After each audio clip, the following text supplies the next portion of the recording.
Welcome everyone to this last EMBARK webinar, which is also part of the SEARCHER video webinar series. My name is Johan Bengtsson-Palme, and I'm the coordinator of what was the EMBARK program and what is now the SEARCHER program. So today we are going to talk about what will be our final outcomes from the EMBARK program and what is the way forward in the SEARCHER program. And we have a very exciting agenda coming up.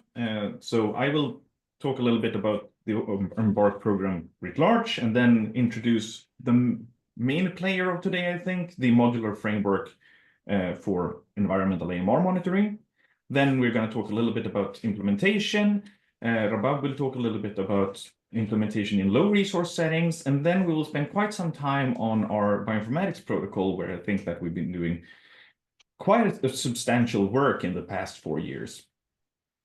And then at the end, we'll discuss a little bit about going beyond the well-known resistance genes and discuss functional metagenomics, and that connects nicely into the SEARCHER program, which is the continuation of EMBARK, which I will touch upon at the end.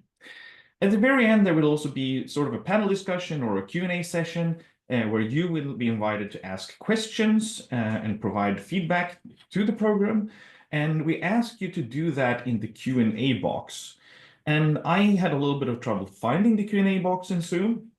So I suggest, if you can't find it directly in the bar at the bottom of the screen, it's usually under More, and then there's a little button that says Q&A. And we prefer to get the questions in the Q&A rather than in the chat. So please use the Q&A box for any type of questions that you want to bring up at the end during the Q&A. And with that said, I think that I have summarized today's main talking points, and I will move straight into the actual agenda for this webinar. So we will start with a quick overview of the EMBARK program and what we were aiming to do in this program. So the first thing I want to highlight is that this is a team effort. This is the work of not only the people in the picture, but actually something like 25 people over the course of 4 years. So there's a lot of work hours that has gone into this, and of course, we're just going to touch the very surface of this today. So EMBARK's main purpose was to build a framework for monitoring AMR in the environment. And this could have several different purposes. You could want to do monitoring because you want to determine important sources of resistance to the environment, but also to see where humans are exposed to resistance from the environment. We could also do monitoring to identify changes over time, which in turn would allow us to do temporary interventions like boiling drinking water or closing beaches. Things like that would be possible, but only if we have this time series data. And finally, you could potentially, or ideally, you would like to use monitoring as an early warning system for emerging resistance threats, which we'll touch upon at the end of this webinar. Now, in order to be able to determine important sources of resistance and exposure scenarios, and also to allow interventions, we need some knowledge of the normal background levels of resistance in the environment. And in order to do some kind of time series, to identify changes and do temporary interventions, we also need time series data. And of course, if we want early warning for emerging resistance threats, we need to be able to identify those non-clinical forms of resistance. And this is basically the motivation behind EMBARK. So we were funded by JPIAMR for 4 years to address some of these issues. I'm not going to touch on all of them now, but we're going to talk about a few of these today, primarily focusing on the outcomes such as the, let's see, where do we have it? The monitoring framework itself, which is actually not one of these boxes. So it's one of these the big one in the middle here. So one of the ideas in the EMBARK program has been to be able to integrate monitoring into already existing monitoring systems. We don't have to invent something from scratch. And existing systems exist, for example, in monitoring for drinking water safety, for bathing water quality. We also do quite a lot of animal monitoring, even though that's very spotty. And in some sense, we also do ambient water quality monitoring within the European Union, for example. So all of these are existing systems where it would be potentially possible to integrate AMR as a component to add to the value of this monitoring. As we've discovered through the program, though, there's several hurdles to this implementation. And one of the bigger hurdles is the fact that even though we would have wanted to be able to point to a single method that always works the best in all scenarios, that's not what we're finding. Unfortunately, it seems that methods are very complementary, and we talked a lot about this in the last webinar where we discussed the results from the program. And if you haven't seen that, I encourage you to go to YouTube and find the recording from that webinar. We also figured out that there's more data needed to define what settings are actually the most important to monitor. And we also see that maybe the environmental monitoring for antibiotic resistance, as opposed to clinical monitoring, might be the most valuable for emergent resistant threats. But unfortunately, these are also the threats that we are the worst to identify.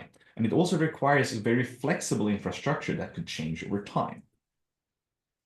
And with that setup, I'm going to transition into the second part of the talk, which is actually introducing this monitoring framework that we suggest for environmental AMR monitoring based on what we found in EMBARK. So this framework has a number of different goals. We want to develop a modular framework that will be effective for monitoring in the environment, with the ultimate purpose to protect human health. So we're not so much concerned about releasing resistance genes into the environment, for example. We're concerned about protecting human and to some degree animal health here. We want this framework to have a stepwise design, which increasingly more specific and broadly useful data. And we also want these modules to be increasingly sophisticated, but that also means that it will be more expensive. But they should all add knowledge to some common knowledge pool. We also decided to allow the injection of already existing metagenomic data or metagenomic data that is generated for other purposes so that we can make the most use of data that is going to be generated for other purposes anyway. So that's also an important guiding principle in this. The output of this should prefer to be some directly applicable guidelines for AMR monitoring, which are interoperable between data, between labs and countries so that the data is standardized. And we also wanted this to be compatible with the WHO GLASS framework for resistance via the tricycle protocol. So these are pretty ambitious goals. And this figure here is from a paper that we published from the consortium last year, where we looked at some purposes for monitoring and where you want to go. And I'm just going to slightly rephrase a few of these for the coming slides here. So we could use monitoring to try to determine AMR transmission, which would fulfill the purpose of understanding where humans are exposed to resistant bacteria from the environment. In terms of identifying changing patterns over time, we might want to quantify the total AMR load in an environment, but maybe also the AMR diversity.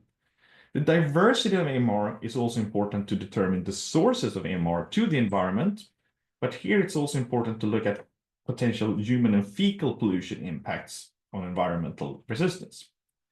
And then finally, we want to identify risk environments for AMR selection and development. And this is important both for seeing where we have releases of agents promoting selection, primarily antibiotics, but also to be able to use this as an early warning system.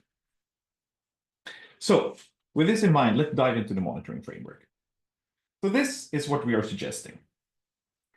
First, the first point of this framework, if you want to determine transmission risks or quantify the total AMR load or assess the diversity of AMR in the environment, would be to do some culturing, actually of not even resistant bacteria, but just looking at the total number of bacteria in a given environment. What you will see here is that all of these packages have letters associated with them, and those are directly coupled to protocols. Of course, I'm not going to be able to get into all the protocols in just 10 minutes, but all of this will be structured in that way. Now, if those levels of non-resistant or total bacteria are above acceptable thresholds, that would then trigger culturing of resistant bacteria or qPCR for some particularly relevant high-risk targets from a clinical perspective. There's another entry here as well, which would be if you want to determine the human and animal fecal pollution impact, then you could start this protocol by doing specific qPCR for fecal markers. And if those would be above these acceptable thresholds, then you would move to either culturing or qPCR of high-risk targets. Then again, if those two endpoints would be above the acceptable thresholds, then you would first of all resample until they would be above those below these thresholds, but also that could lead to actually looking at the antibiotics in this given environment, I should say, to see whether those levels of antibiotics are below concentrations that would impose selection for resistance. If they are above those selected concentrations, that could in turn trigger either large-scale qPCR panels to try to figure out if there are even more different genes being selected for in this environment, or alternatively, using shotgun metagenomics to look at the same kind of endpoint. Do you have a large-scale enrichment of resistance genes in this environment? Now, if you in these qPCR assay figure out that you have an unusual pattern of enrichment for resistance, that could in turn also be a trigger to do metagenomics to figure out more about the resistance patterns in this environment. So this was all about transmission in some sense. You could also use monitoring to look for risk environments for selection and development of resistance. And this is a separate branch of this protocol where we propose that either you start by culturing a diversity of resistant bacteria, and if those would be above the acceptable thresholds, that would trigger either the qPCR panels or metagenomics. That could also be triggered by qPCR for specific indicator genes for AMR selection to be above acceptable threshold, or alternatively, that you already have started a protocol to chemical measurements and see that these levels are above the selected concentrations. Therefore, we want to take a look at these large-scale resistance gene methods.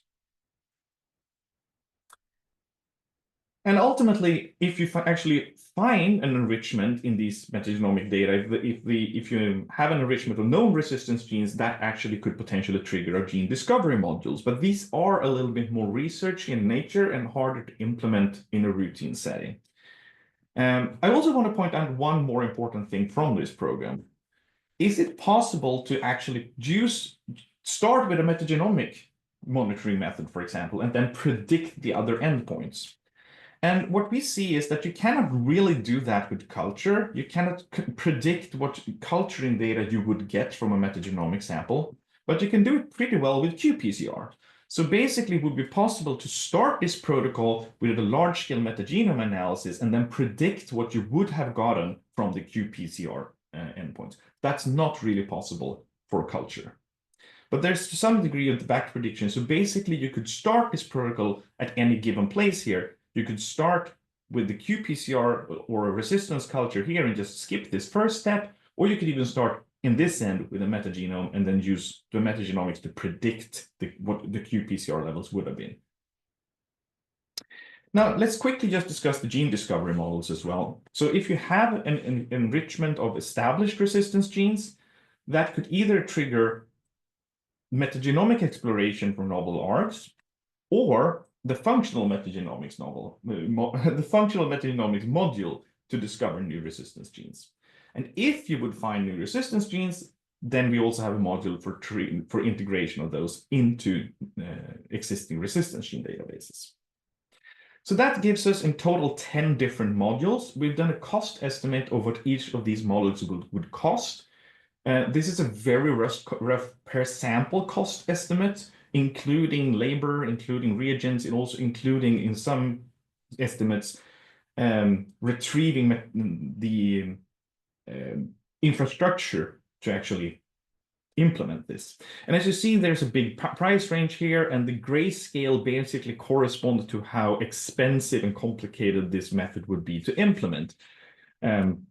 So the culture methods would be the cheapest, but they are not way much cheaper than some of the qPCR methods, for example.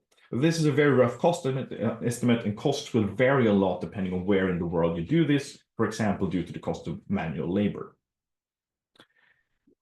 If you talk about culturing, if you talk about targets specifically, let's start in the end of culturing targets. So here we're suggesting that a protocol based on the tricycle protocol, which means it's interoperable with glass, where we grow bacteria on McConkey agar, and that's true both for when you're just culturing E. coli or gram-negatives that are not resistant, and when you're culturing resistant bacteria. It's possible to use some more E. coli specific media here, of course, which is not directly tricycle compatible, but we will offer the opportunity to also benchmark other procedures to these EMBARK protocols so that it all can be standardized. When it comes to culturing resistant bacteria, we suggest tryptic soy agar, but it's also possible to use other media such as mannitol salt agar or McConkey agar combined with other media.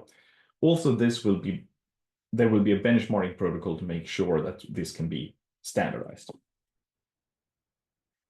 We also have a list of priority antibiotics. This list is maybe not final, but cefotaxime will definitely be on the top of it because that's the one that is dealt with in the tricycle protocol. In terms of gene targets for qPCR, these will differ a little bit depending on what purpose for monitoring you're having. But if your purpose is detecting fecal markers, then this would be the selection of genes we recommend. If the purpose is to find high-risk clinical targets for resistance, these are the ones we would recommend. And finally, if you want indicator genes for AMR selection per se, these would be the set that we recommend. Now, as you can see, there's some overlap between these different sets of targets, which I think is a good thing.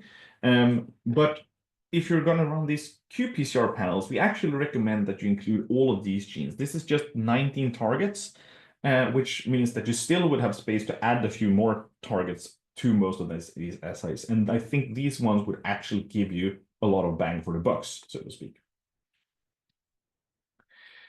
Very briefly also on the thresholds, I want to point out one thing on these acceptable thresholds. Most of those targets would be evaluated on the gene level, and I can't go into all those details now, but you can see that we would basically give acceptable levels in CFUs per milliliter when that makes sense, and in gene copies per 16S when that makes sense. And then I'm actually not going to go through all the details of that now because it's going to take way too long time. So you might ask yourself, when is this available? And I would like to sort of say, like in a Steve Jobsian fashion, it's available today. Unfortunately, it is not.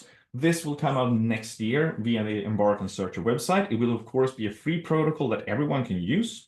But we still are working out some of the final kinks of this, so we're not going to release it until it's actually completely done. But next year on the EMBARK website, this will be coming. And if you want to already now have some reading along these lines, I recommend this paper from last summer on our philosophy around these monitoring processes. And with that, I am more than over time on my part, and I will hand over to Thomas for the implementation section of this. Okay, yeah, I was given the task to present a bit on framework implementation and users, integration into existing monitoring. It has also a slight overlap to what Johan just has told us.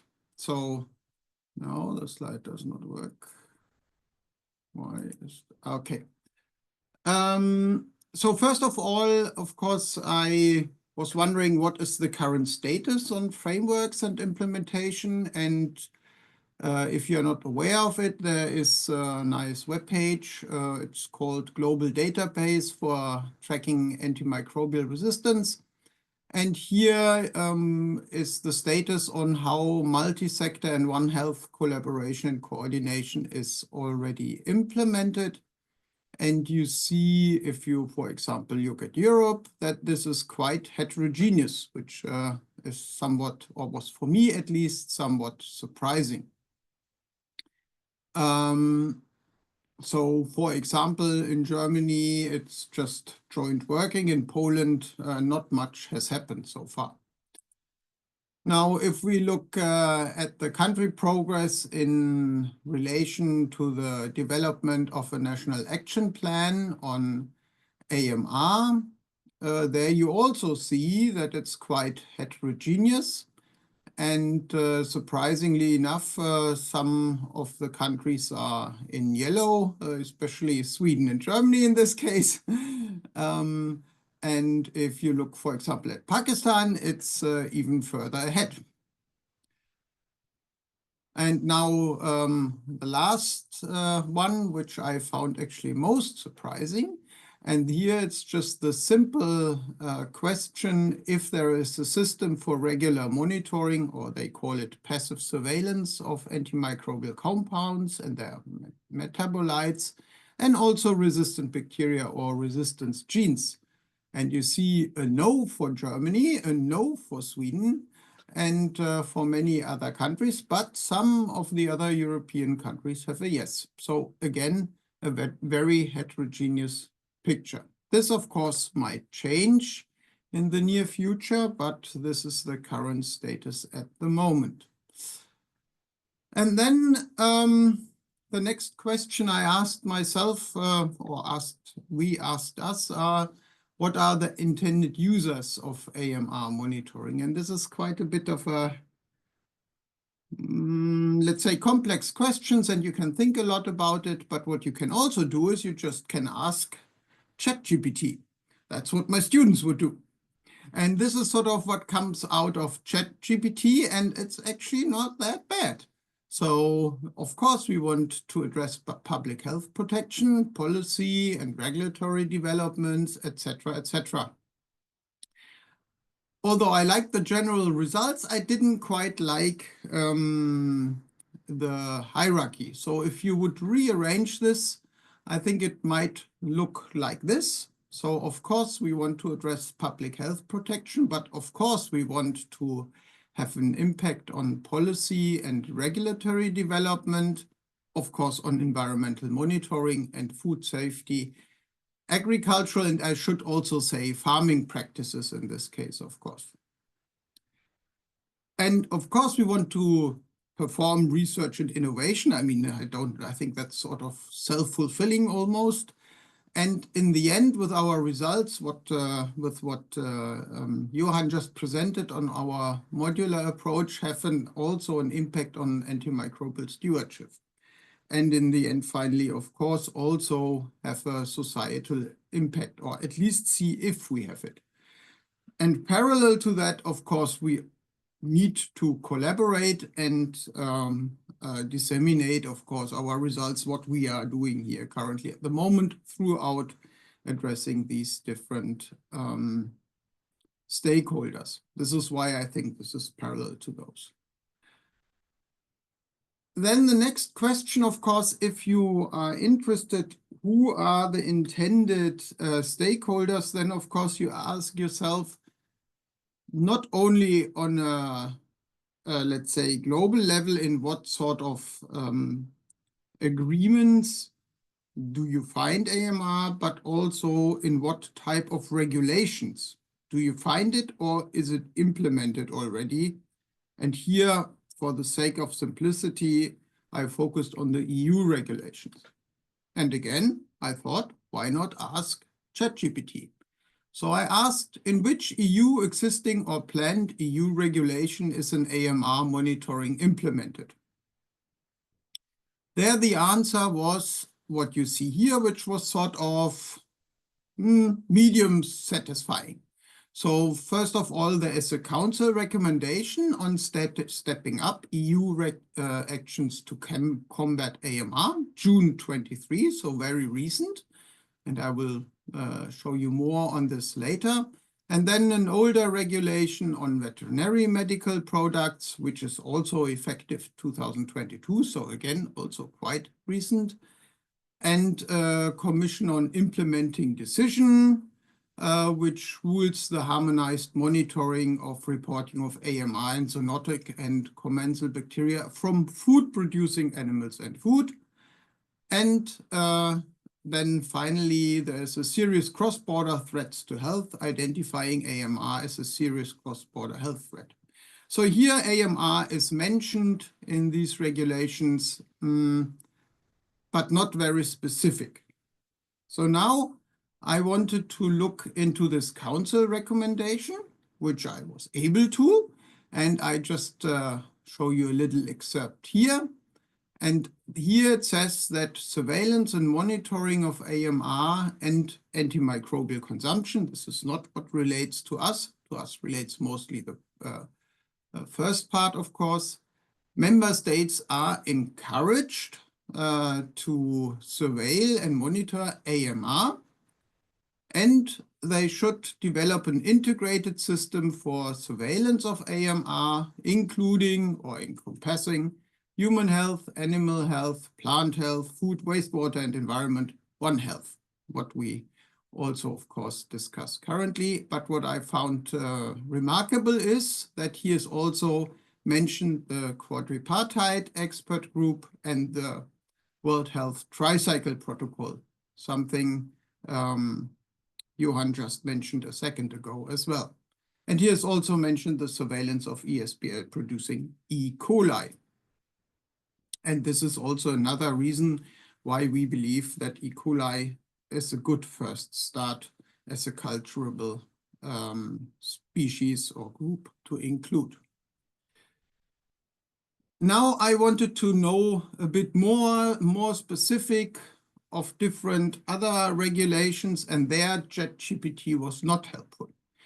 But I found, that there exists this regulation of water reuse. So if you have wastewater intended for reuse, mostly that is for irrigation. And there you find, among other many criteria you need to assess, or risks you need to assess, mostly pathogens as well, of course, and heavy metals. Here it also says that these additional parameters may also include the following pollutants, blah, blah, blah, bacteria that exhibit antimicrobial resistance. So this is also implemented here, but it doesn't say how. And then this is something which is still a bit unclear to me, how the status of the Urban Wastewater Treatment Plant Directive is. But this is what I found so far, which is at least accessible. And here it says that the Union recognizes the importance of antimicrobial resistance, and that wastewater is documented as a major source of antimicrobial agents and their metabolites, as well as antimicrobial resistant bacteria and their genes. And in consequence of that, if you look more into the directive further down, you see, and this is something which is now, to me at least, was somewhat surprisingly specific. And I don't know if this will stay or will be changed, but it says here for treatment plants above 100,000 citizens, member states shall, by next year, ensure that antimicrobial resistance is monitored at least twice a year at inlet and outlet. So this I found quite specific. Twice a year, inlet and outlet. And then, of course, I thought twice a year is really not that often. And therefore, I thought that should be possible to implement a modular approach as we have suggested. I would assume it is not twice a year, and Johan has showed the costs. That wouldn't be so expensive. But nevertheless, if for, monetary reasons, it will be, or maybe it's too complex to implement this, Then, of course, I would repeat what we have said before, and to a certain extent, Johan has already said that, of course, in the first instance, E. coli is a good indicator and E. coli should be used, as already indicated by Johan in the first modular approach, where we specified this quite clearly. And Johan has also mentioned this already. We also gave already recommendations on the different resistance genes and which one to choose according to your question. And I would like to point out, for example, that if you're interested in the total AMR load in an environment, unfortunately, this is a bit out of order here. INT1, for example, was already suggested by William Gaze and Wellington in 2015, so 10 years ago, and we recommend it again. So I think there is some robustness in that data. And finally, whom would we address this now to? And of course, now it is really important that, for example, surveillance, which is driven by the question, what's predominant in the population, and monitoring what's released into the environment, although one should use surveillance and monitoring interchangeable in this case. That's what the World Health Organization says, at least. So what I want to say is that you can survey or monitor the treatment plant for different purposes. One purpose is, as Johan has already pointed out, you want to find, for example, emerging new resistances. So you want to know what's happening in the public, in the population. And on the other hand, you want to know what's released into the environment and therefore put into the environmental human cycle again. And here we need to be careful. Certainly in Germany, I don't know how this is handled in many other EU nations, that this is not divided again between the different agencies. So, for example, the people who are interested in the data, what's happening in the population is mostly dominated by public health, and the monitoring would be dominated by the environmental agencies. And I think this is something we need to be very careful that we, in the end, don't have different protocols here. And I think this is one of the biggest endeavors at this stage we should try to realize, at least when we talk about implementation. And again, I asked ChatGPT to make a picture on who are intended users, and you see this can become very complex. But I think for the first instance, and given the results of our project, I think those intended users I was mentioning, and that we need to be careful that we have harmonized protocols there is really important. And with that, I think I'm out of time. Would like to thank my group for their support. And with that, I'm finished. Thank you very much. So with that, I would like to move to Rabab to talk a little bit about low resource settings implementations of this and some quirks around that. Thank you. Thank you, Johan and Thomas, for, of course, introducing the EMBARK protocol and the modular modules and framework. So when we think of AMR monitoring in low resource settings, of course, we understand that as probably Thomas showed, the maps, the global maps, and of course, highlighting particularly from Pakistan and of course, the regions around it, that some of the questions have yes, some of the questions have no. So we do know that the surveillance is going on around the world. But there are certain factors which hinder or impede the progress of this monitoring in low resource settings. So of course, some of these are that the laboratory infrastructure in most of the settings are weak. They're not as strong as strengthened. And even when sometimes you have laboratory structure, but the working capacity and the staff is not either trained, and sometimes even if they are trained, the trainings are not updated. So the limited staff capacity and training remains a factor which impede this monitoring. And there's of course, lack of availability of consumables and reagents. Then we come to this data when it is generated. Many a times the quality assurance can also become questionable because the standardization between the labs, so many a times the quality checks sometimes exist, and sometimes even if they exist, they are not done in like a regular manner that you can. So quality of the data also remains questionable. AMR monitoring in low resource settings relies heavily on external funding for these settings to be mostly low income and low middle income economies. And definitely many a times when the data is being generated, that data is not managed adequately because data is generated, but sometimes it does not reach where it is meant to reach. So the data which is generated, it still stays where it is and it does not reach the stakeholders as we know.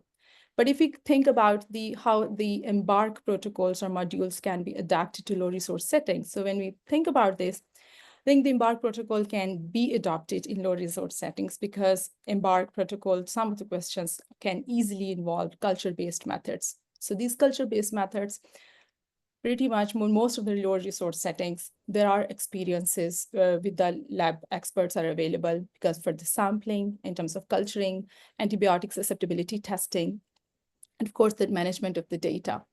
But saying all this, in low resource settings, we do have a diversity of settings because there are certain labs which are, you consider like reference labs, you consider some of the sentinel labs. So most of the national reference labs, they do have facility for molecular methods as well. For example, PCRs, qPCRs.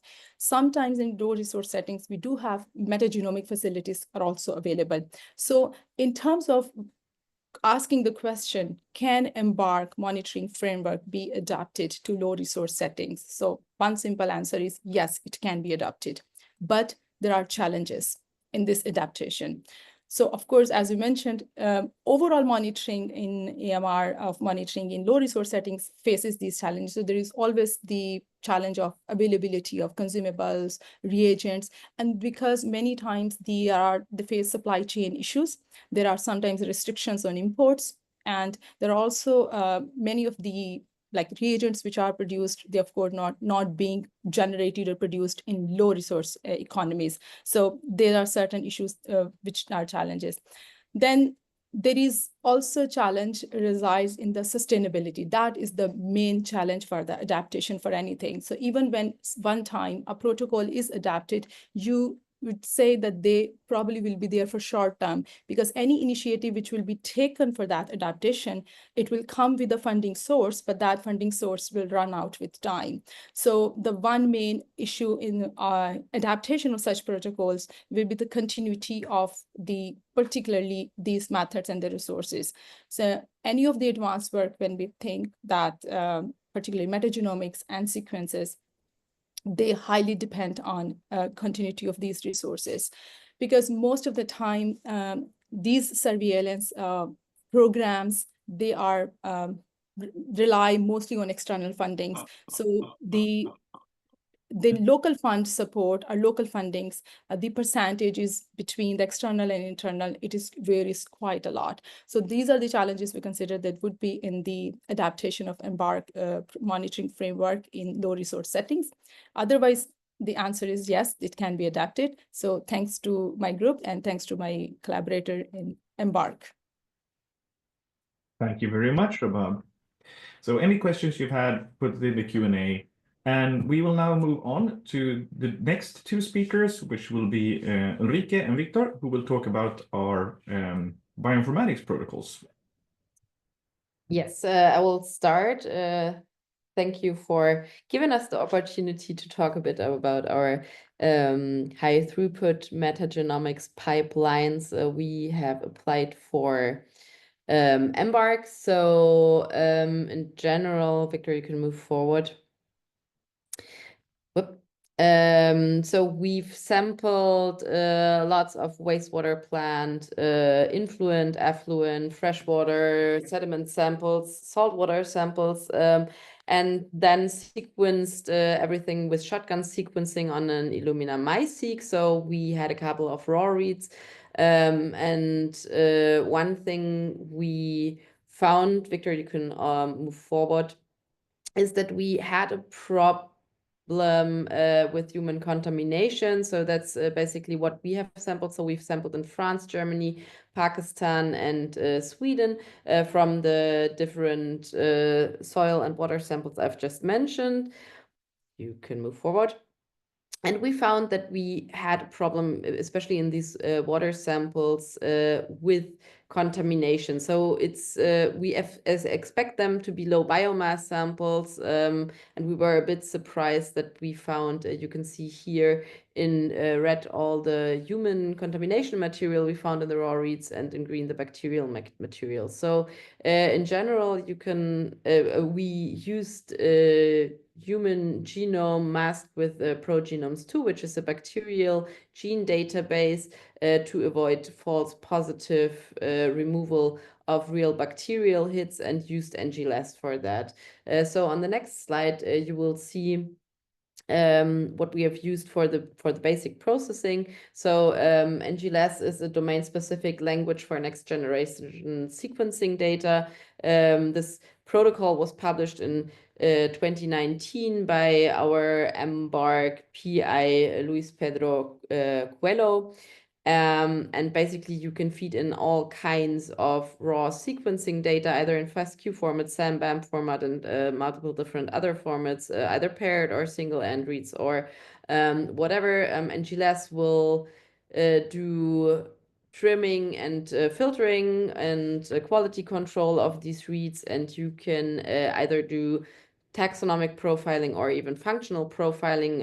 About the functional, especially AMR profiling, Victor will tell you a bit more in a couple of seconds. So what we have used is for the taxonomic profiling, the MOTUS database, which was like the latest version, MOTUS 3, was published in 2022. By the way, you have QR codes on the right top corner of every slide if you want to have a look on the references. So MOTUS is a huge database from metagenomes to assign the taxonomy on different taxonomic levels based on marker genes. And you can see here, just for a first sight, what we have found in our EMBARK samples. This also is reflecting, of course, a bit what you've seen before, 2 slides before, the amount of DNA we were able to capture at all. So you can move forward to the next slide. Thank you.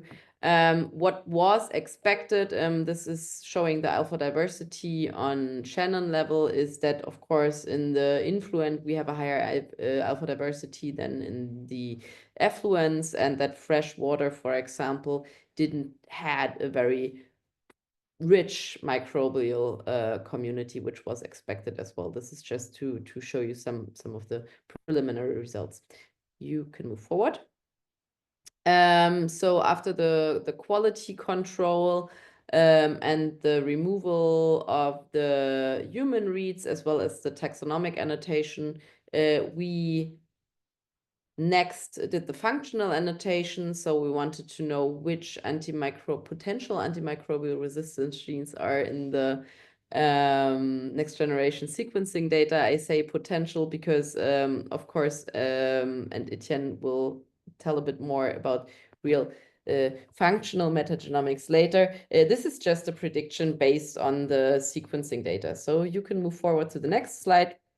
And this is the last slide. I'm talking and then handing over to Victor. We used the Global Microbial Gene Catalog, also published by Luis Pedro Coelho in 2022, which is a huge microbial gene catalog from over 2.3 million open reading frames from metagenomes and from the Progenomes 2 database from all kinds of different habitats. So what basically we are doing is using this huge gene catalog and fetching it into NGLS to map all these microbial genes to our quality controlled raw reads. And this microbial gene catalog is annotated in different ways. So there's a basic annotation using ACNOG, which is available such that you can use the gene predictions from the map genes to assign functions, but also, and that's now going into Victor's part, all these genes have been annotated by the EMBARK consortium with antimicrobial resistance potentials. And with this, I'd like to hand over to my colleague, Victor. Thank you. Yeah, thank you, Ulrike.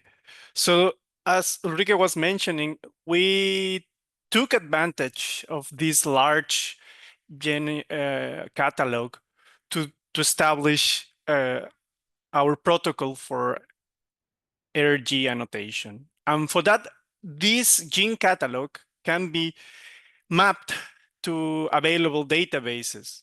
And in principle, we use one of the most used and one of the largest databases which is out there, that is CARD. But this is not restrictive. This is just as a first step in our protocol. But yeah, so what the group of Luis did was to map the GMGC into the CARD database to have this link between the unigenes from the GMGC catalog and to the ARO identifiers of the CARD database. And with that, we were able to later map our samples and get the ARG profiles from these samples. All of this is under a read-based approach for estimating resistomes, but of course this is not restrictive. There are also assembly-based protocols that we will not touch in this presentation. So as I said, with these pilot samples that we got, we were able to generate the ARG profiles, compare the samples, and identify what was characterizing these profiles. In general, we had an overview of how these profiles differ in different countries and different sample types. And also, we were able to compare it against other strategies. So the CARD database is associated to a tool called RGI that also it's able to predict based on reads the ARG profiles. So we start to do these comparisons. We observe in principle that there was a huge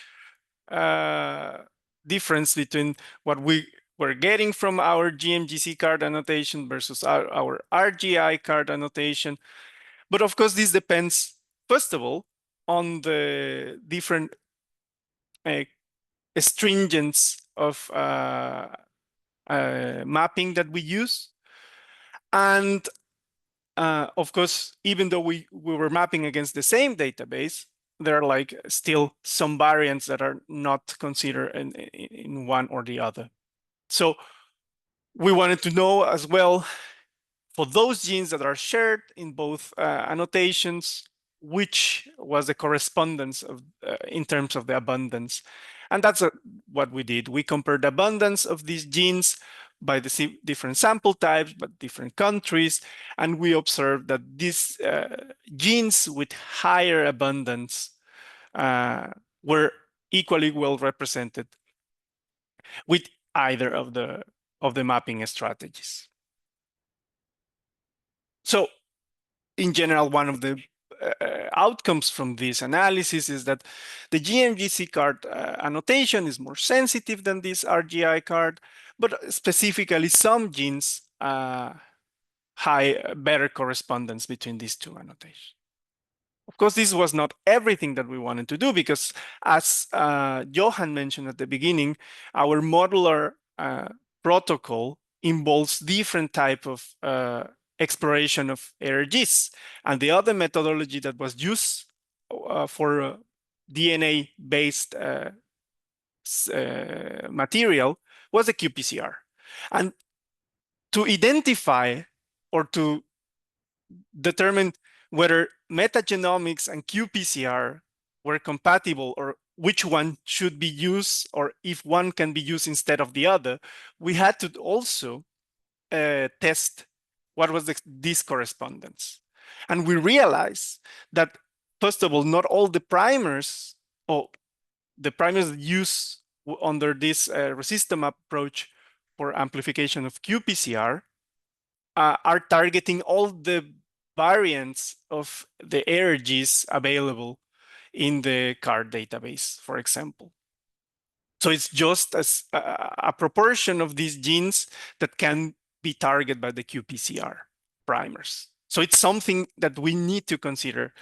And although the primers and the variants, when we compare apples against apples, we were realizing that it is possible, the correspondence in the abundance is quite good. Of course, to doing this type of comparisons, we need to consider that they should be done based on the same reference. In this case, the abundance should be based on the 16S copies, or the one that we use for this analysis was based on the 16S copies to make a fair comparison. So in that way, it's how we conclude that the qPCR approaches can be predicted somehow based on the metagenomic approach. So going back to what Johan mentioned at the beginning. So it is possible to do qPCR data and compare if we use the same reference. But of course, as we were mentioning, there are like several databases for ARGs out there, and there are like different tools. And that was the next step that we wanted to try to define our protocol, which was, which is the optimal tool and what are the differences between those tools? So something that we also got from this extensive analysis was that the different tools available, like this in the plot, Abricate, RGI, DeepArc, might lead to different conclusions depending on the environmental sample that you are mapping or annotating using these tools. Regardless if you use the same database, like Abricate that use CARD and RGI, so you can see this large difference in the marine environment samples in terms of the number of ARGs that are annotated. And of course, the database is also something important. So as I mentioned before, we use as our first target the CARD database, which is largely annotated and it has a lot of genes. But also we realized that this database might contain a lot of housekeeping genes or regulatory genes that might not always imply antibiotic-resistant phenotypes. And for part of our purposes, this is quite relevant. So in order to address this issue, the group of Luis and Etienne work together to establish an alternative database that is ResFinder FG, which is based on functional metagenomic available data. So the work that was done was collecting this and retrieve all this available functional metagenomic data, reprocessing, reannotating, and do a curation in a way that we could set up a database with genes that are always linked to phenotypic antibiotic resistance, which is also important. So, and for validating this database, there was a comparison to different environments, to different subcatalogs from the GMGC, from the environmental part, and the host-associated microbiomes, and also comparing these resistom profiles to different databases. Overall, one of the main findings from these comparisons was that certain groups of families of classes of antimicrobial resistant genes, those for sulfonamides, glycopeptides, and beta-lactamases, were highly enriched on the ResFinder FG database, and that some of these genes, not all the time, are well described in the other databases. And something important that was also found through this analysis is that, for example, CART has an overrepresentation of multi-drug efflux pumps. And some of those genes annotated as ARGs are not per se ARGs with linked to the functionality.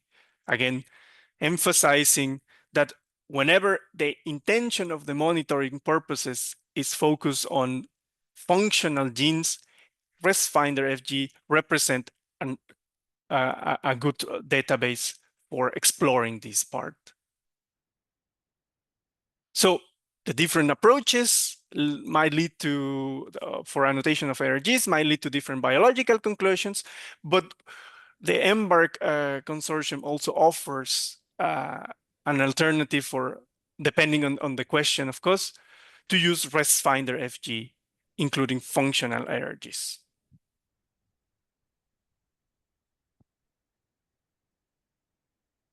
And then Ulrike will talk to you about on how to integrate different databases. Yeah. One results. last bonbon also from the Quello group. Svetlana Perovic developed a tool within the EMBARK frame called ArcNorm, which is it's developed for harmonizing antibiotic resistance ontology. So the RO terms, because we found when we started that we had trouble integrating all the results from different tools and databases. This is a huge problem, which you might which you might face if you are gonna do antimicrobial resistance gene annotation, and also there's the QR code linking to the preprint. So I can just recommend to use this if you try to harmonize the results from different tools, as Victor or as we generally recommend. So use different tools, use different databases. Try, if you want to really have robust results for your ARC annotation. You can also, I mean, all of them perform quite well, but if you want to have really robust findings, we would highly recommend to compare different results. So the end of our part, as Victor said, so different approaches might lead to different conclusions. We saw that our approach using GMGC CART is highly sensitive. ResFinder FG is, let's say, better than the usual homology-based predictions, because you know that the ARCs are really functional. But of course, this database is due to its massive resource usage when implementing the database itself. So by really validating the ARCs a bit smaller than the other homology-based databases. And as we said, so integrate different ARC annotations if you really want to have robust results. And with this, we say thank you, especially for the great time within the EMBARK consortium from the Forsland group at the MDC Charité in Berlin, and we're much looking forward for the next SEARCHER period. And then with this, I'd like to hand over to Etienne. Thank you. So thank you very much, and thank you to Victor and Enrique, because you talked a lot about ResFinder FJ2, and it's actually my my first messages. So I tried to because I was asked to talk about perspectives, and we're in the final outcome webinar. So I tried to summarize what we've done in the lab in two main messages. So the first one is that it was already tackled by Victor and Enrique, but you have to pick up the right database. So I will just complete because you said a lot about ResFinder FJ2. I would say that not only the genes have been functionally validated, which is a lot but still we are lacking, the precise phenotype of the genes, because we just know they were selected on this kind of antibiotic at this concentration, but that's it. We just know they are antibiotic resistant genes. They fit the operational definition of antibiotic resistant genes, but that's it. But I would say that the biggest advantage I would see in respiratory FG2 is that they are distantly related antibiotic resistant genes from the antibiotic resistant genes from the other databases. So I would say that my message is that it's not an alternative, it's a complement to other databases. So that's what we do now when we just explore the resistance of microbiota samples, environmental samples. We just combine those databases such as respiratory FG2 plus respiratory or whatever database you fancy. So I won't spend so much time on respiratory FG2. My second message, because we're talking about perspective, is that it's really important to get the phenotype of antibiotic-resistant genes.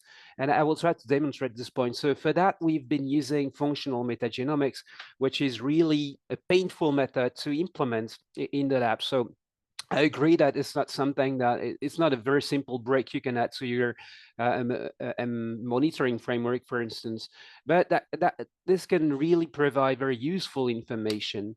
And the other way of saying this message that it allows you not to compare apples and oranges, because in many resistance studies we tend to just group antibiotic resistant genes together. So they all together saying that it's the whole resistome, or by subcategories, such as, for instance, B-lactamases, or subcategories like class A B-lactamases. And for instance, these are 4 B-lactamases discovered by Remy and Mehdi in the lab from the environmental samples of EMBARK. And even if you're not familiar with antibiotic susceptibility testing, so each small round here is an antibiotic, and the bigger the inhibition diameter, then the more susceptible is the bacteria.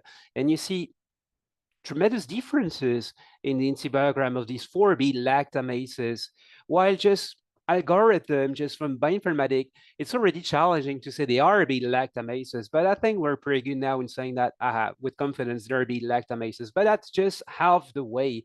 Then the other half is to say this B-lactamase has this spectrum and the other one has this spectrum. So I think this is, of course, this is difficult because it's a lot of work to try to know all this resistance phenotype, but I think if we want to understand the dynamics of the antibiotic resistant genes, we have to go through this. So this is a slide from another project. This is my last slide. This is a project where we expose healthy volunteers to antibiotics. So in that case, we had 12 healthy volunteers taking ceftriaxone. So we predicted B-lactamases, we synthesized them, we got the phenotype, and we got the abundance of this B-lactamases. This is in the x-axis. And we just had the abundance at D0, so before they were exposed to antibiotics. At day 6, this was a cessation of antibiotics, and then 1 month after cessation. And you can see on the top window, this is the B-lactamases, which confers resistance to ceftriaxone. And you see at day 6 and day 37, they all evolve when they evolve in the same direction. And in the lower panels, you see the B-lactamases for which we did not detect a resistance to ceftriaxone. And you see in this case, we get mixed effects. Some goes down, some goes up. And obviously, this is not linked to the B-lactamase production. This is connected to something else. So I think really, I hope I convinced you that if you have not the phenotypic data, it's very difficult to interpret the resistant dynamics. So with that, thank you very much. This is our team. And I think we can see Remy, who has been really instrumental in what we've done in EMBARK in the lab. So thank you very much. Thank you, Etienne. I will take back the whole material a little bit and talk just a little bit about what we're not covering in EMBARK and what we're instead covering in the follow-up project, SEARCHER. So basically what we want to answer next is the question, where do resistance genes originally come from? And we know that antibiotic resistance, that the environment have a number of different roles in antibiotic resistance. We think a lot about this in terms of transmission, for example, but we also believe that there's at least some degree of recruitment of resistance, new forms of resistance from environmental bacteria to pathogens. And there's a number of reasons to believe this. This is just one of the examples in a study from 2018, which I was involved in, where we looked at the abundance of antibiotic-producing fungi and correlated that to total antibiotic resistance gene abundance, and see that you find a pretty strong correlation in topsoils, for example. But there's also other examples of this going back to 30,000 years old permafrost samples, identifying the same resistance genes together with mammoth DNA as we have in clinics today. So there's a fairly good evidence ground on that at least some of the resistance genes we're seeing in pathogens today originated in the environment. Now, we have called these, for the lack of a better term, latent resistance genes, as opposed to established resistance genes that are already well established among pathogens. And if we look at where these are present in different environments, we see that for some classes of resistance genes, and this is based on bioinformatic predictions of latent resistance, we see that for some classes, there are actually quite a lot of these latent resistance genes. So these are, for example, is the RPG class of tetracycline resistance genes, these erythromycin resistant genes, but even more pronounced for the class B3 beta-lactamases, class A beta-lactamases, and these aminoglycoside resistance genes, where most of the variants that exist seem to be not yet present in pathogens. So there seems to be quite a big wide diversity of these resistance genes, and there are also quite a lot of them in certain environments. And this really gives us an opportunity to dive a little bit into the use of environmental monitoring as an early warning system for upcoming AMR threats, which was, to be fair, one of the one small part of the EMBARK program, and as at the end talked about, we've addressed that, for example, using functional metagenomics. But this is really where we're focusing the SEARCHER program. How can we extend this gene discovery module to enable monitoring of the next generation of resistance threats? So basically what we want to do here is to add new SEARCHER methods to this gene discovery module, which would then allow you to feed those back into databases. But perhaps even more importantly, we want to improve the time from discovery of these novel resistance genes and find ways to integrate them into monitoring much quicker, so that you can actually use monitoring as an early warning tool. But that also requires us to be able to prioritize which ones of these novel emerging resistance threats we actually think would be worth monitoring for. So these are some of the main research questions we address in SEARCHER. So the first focus area of SEARCHER would be to identify these new resistance genes, threats to human health, what we call latent ARGs. Next, we also want to establish methods to determine how mobile these latent ARGs are, which ones would be likely to be transferred between bacteria, which would be part of the assessment of which ones we think would be worthwhile to monitor for. We also want to identify specific early warning indicators for these emergent resistance genes, similar to how we've been prioritizing targets for established resistance genes in EMBARK.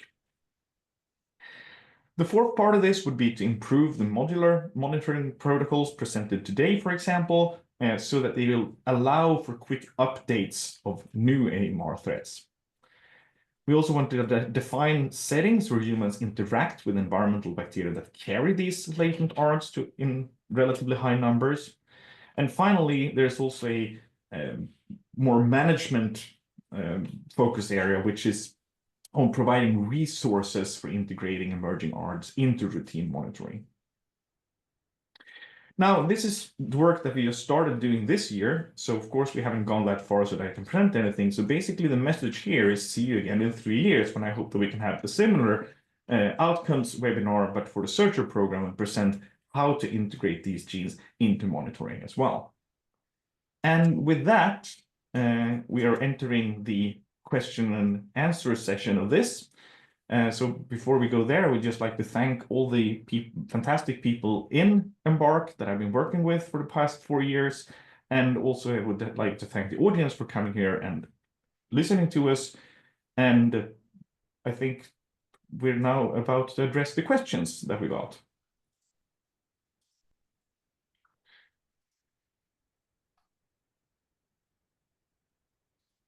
So, so far we have 2 questions in the Q&A session, and I think I will just start from the top. The first question is concerning the modular workflow. And the topic here is why gram-negative bacteria was chosen for as a main target in the culturing workflow. So if we start with that question, I think that my spontaneous response to that is that that's basically what you would get from culturing on McConkey agar, which is part of the tricycle protocol. But maybe Etienne would like to fill in something there as well. Yeah, I think this the gram-negative and maybe E. coli by extension other gram-negative were chosen because it's the biggest threat recognized by WHO at the moment. And if we want to monitor the spread of antibiotic resistant genes in the community, in the environment, then E. coli was chosen as the relevant indicator. So that's why E. coli and by extension, the gram-negatives. Yeah, and if it's actually, it's a bit of a misnomer, and we should probably change this in the final version of that flowchart, because it's not really inclusively all gram-negative bacteria. It's what grows on the McConkey plates, which is more than E. coli, but it's not all gram-negatives. But it's mostly a compatibility thing with tricycle. The second part of that question was how the acceptable thresholds for resistance genes are determined, and if it's related to their frequency of transmission. And I think this is a question I sort of can answer. So the acceptable thresholds, first of all, what I showed here was a very simplified picture of this. When it comes to the resistance genes, the thresholds would need to be specific for every specific resistance gene, basically. That said, a lot of those thresholds are probably going to be at the same level anyway. But it's basically coming down to which resistance genes and for what purpose are we talking about, and also in what environment.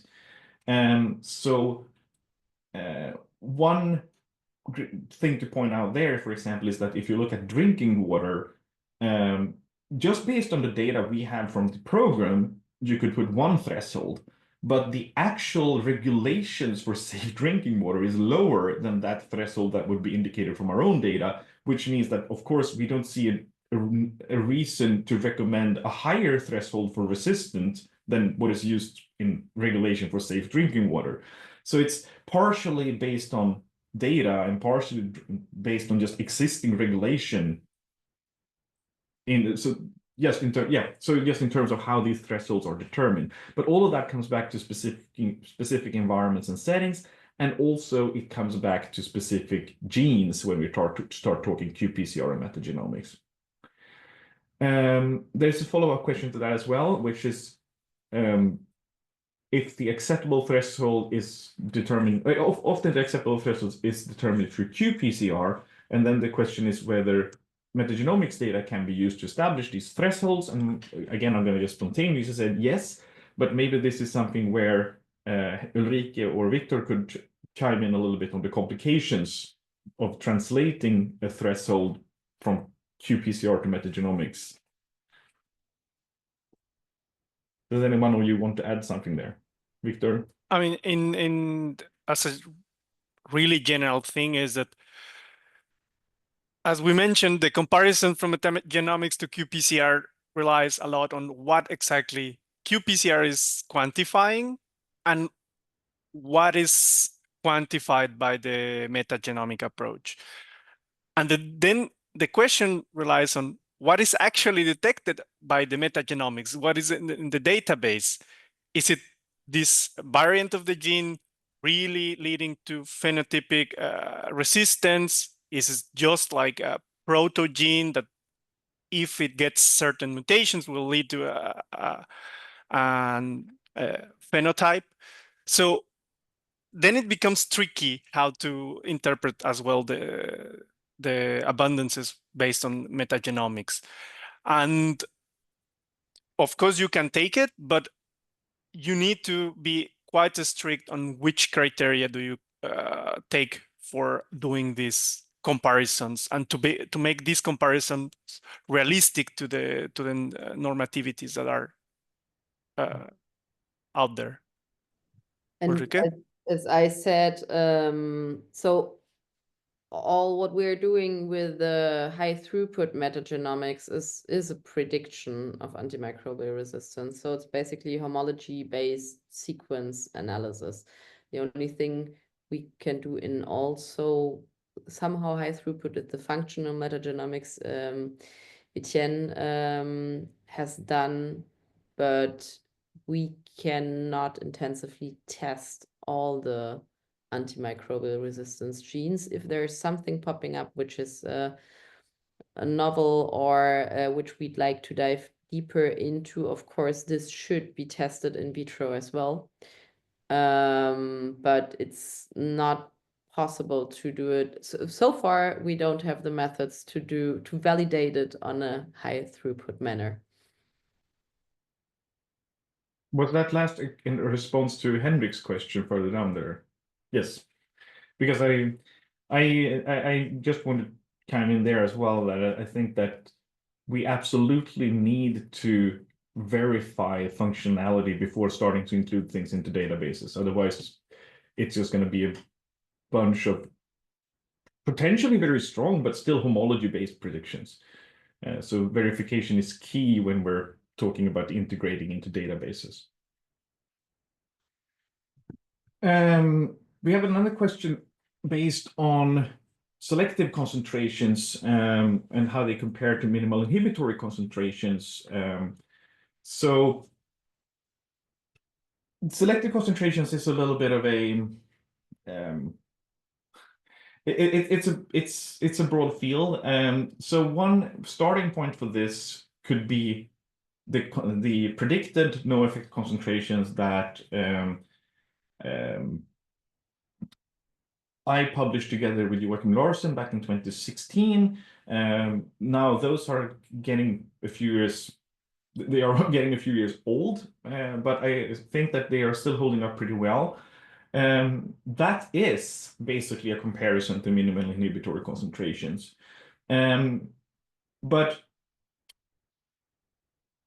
essentially, unless there is experimental data showing some other selective concentration, those predictive values, I think, would be the most sensible starting point. And this is also something that has been echoed by both regulators and the industry itself, regulating their own discharges from antibiotic production, for example.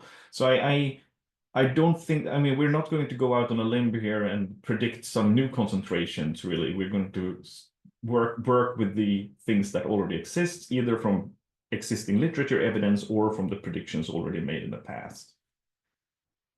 I hope that answered the question. How are you determining selective concentrations? Yeah, so basically we don't do it ourselves. And how do they compare to MICs? Well, I mean, they have to be lower than the MICs. I guess that's as much as I can say aside from what I already said.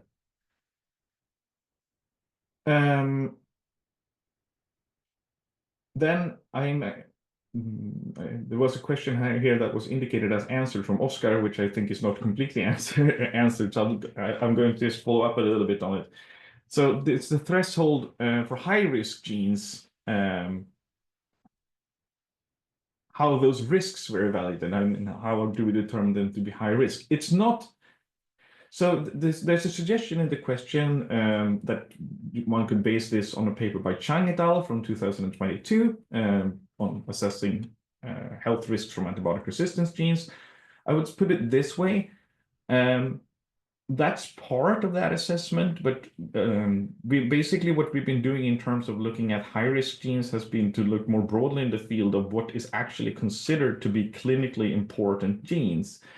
I think that there are several of these kind of semi-automated assessment frameworks that has been suggested, and I think all of them have different flaws. But if you take all that material together, I think we'll start to see that there's a consensus emerging around which genes are both actually important to clinicians, but are also sort of suggested to be high-risk genes in these larger studies. And I think it's basically what we're coming down to, that is that you have to strike a balance there. Then we have a question from Manuel around easy access and cheap tools. The idea here, and maybe I wasn't so clear about that, is basically that you should be able to use only the cheapest modules and stay there. You don't have to follow up all the way to doing shotgun metagenomics. There's no requirement in this protocol to go beyond the basic culturing step. So in a sense, the way we try to address this is to say, do whatever you can within your budget. And then if that data contributes to a larger picture, that's very helpful. Unfortunately, and this was our hope when we started the program, was that you could start with the culturing data and basically start predicting also the genetic data, but that connection is not very strong. So, I mean, you would have to get all the way to qPCR to get these gene quantitative values. Rabab, do you want to add something there?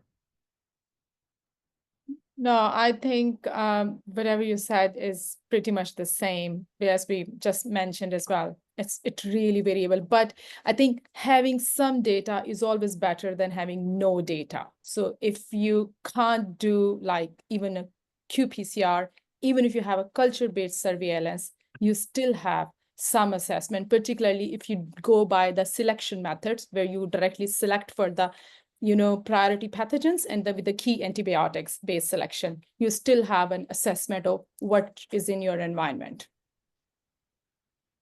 Yes. So the idea is that the modules should build on each other, but you don't necessitate the entire workflow. Exactly. So we don't say that you do till functional metagenomics. We do say that these are the approaches. So it's like you adapt the approach according to your settings. And I think another key point there is that you can sort of do this until you exhaust your budget, in a sense. Yeah. So I mean, exactly. if you end up with like the last thing we have the possibility to do is the qPCR for clinical resistant genes, fine, that's great. Then you've still contributed a lot of knowledge to some more global knowledge pool. Exactly. We also have a question from Pavel.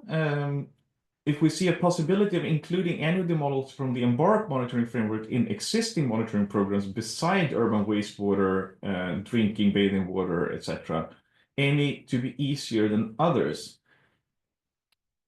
So I'm not sure I have a comprehensive picture here, and maybe Thomas can help me a little bit. I think if you're looking at the Urban Wastewater Directive and the Water Framework Directive and the monitoring of like bathing water, then I think that's basically all the monitoring that we are doing aside from clinical monitoring. Or am I missing something? A veterinary one, of course. Yes, that's true. The veterinary one is, of course, the obvious one. And sure, I don't really see an incompatibility with the veterinary monitoring here. I mean, I've been talking, at least to some degree, with veterinarians as well about the Swedish veterinary monitoring, at least. And it's not really that it would be incompatible, but I also think that the veterinary sector have their way of doing things, and it would be an addition to what they're doing, I think. What I'm also not sure, but Pavel probably knows better, is aquaculture, because this is sort of at the interface between water monitoring and veterinary monitoring. True. So the idea is that these modules should be relatively easy to integrate. But of course, we've had a little bit of a urban wastewater and water framework directive bias when looking at this. So I'm not 100% sure where this question was going, but the idea should be to be able to integrate it relatively easy in anything. Thomas.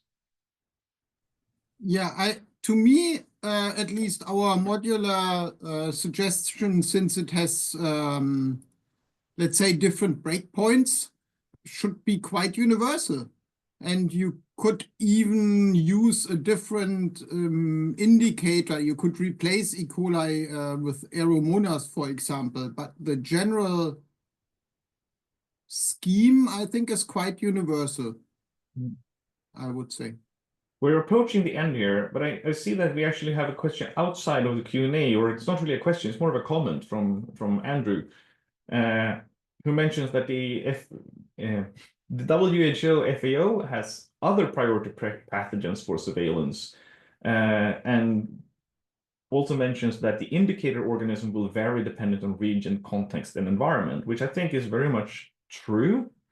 I think that my counter comment in a sense here is that monitoring of antimicrobial resistance in the environment very easily becomes monitoring everywhere, everything everywhere all the time, which is of course not feasible from an economic perspective. At the same time, maybe this is something we should work more on, thinking about compatibility with other pathogens. So maybe integrating some other kind of comparison framework, but I think that would sort of have to be a searcher deliverable in that case. But it's a good point. I think we're running out of time. We got a last question here, perhaps from Rabeb. Let's see. I have a question related to NGLS. Is there no standardized integrated gene catalog like zebrafish gut microbiome? Okay, that's a very specific question, but Ulrike is typing an answer. So Yeah, if you go ahead, typing that in, or do you want to just, okay, just bring the answer orally if you want to, Ulrike. So there you can use subcatalogs for depends, like for the motus not, but for the GMGC you can use subcatalogs and like use, for example, I don't know, a zebrafish, I don't know whether it's in there, but human gut, for example, or you can also for example not align rare genes and so on and so forth. So that's quite customizable. Very nice. Again, I would like to thank the audience, and I would like to thank everyone involved in EMBARK. I think we've also got some really nice feedback today, which we will bring with us for the final publication of the framework, which I hope will happen early next year. So thanks, everyone, and have a lovely rest of the year.